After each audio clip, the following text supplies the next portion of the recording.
that was a very heavy evening because the day that my dad was killed, I knew that the window for revenge, there's a huge difference between avenge and revenge. And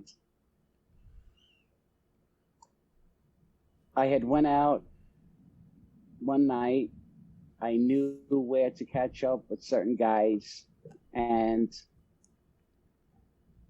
my dad did tell me growing up, as I became more entrenched, that if you cannot look at a picture of your wife and kid, knowing that you might not return or you might go to jail or whatever the case may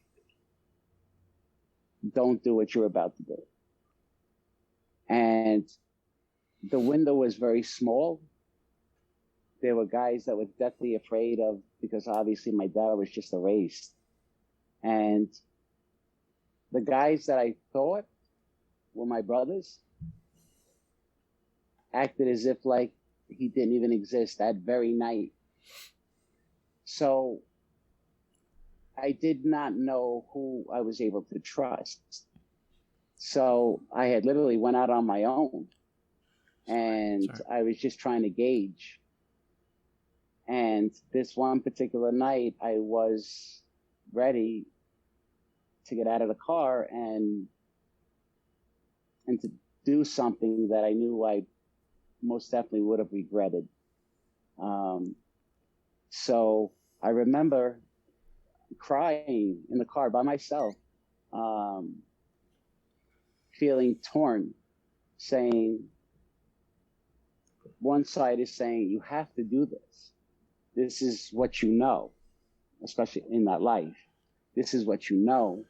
You need to show other people, other guys, that you are someone that they can get behind, And may I just say this?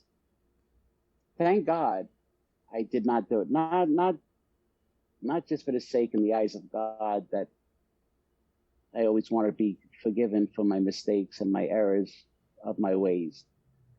But if I would have done what I set out to do this one particular night in which we were speaking,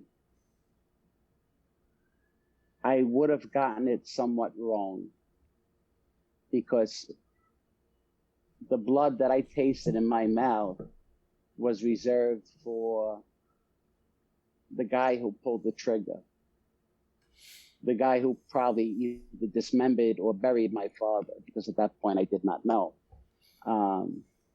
And I was not clear at that moment in time of who exactly was responsible. So knowing the things that I know today, I am happy that I did not take the route that I was going to take that night. But this one person that I'm speaking of is doing life in jail right now for the murder of my father.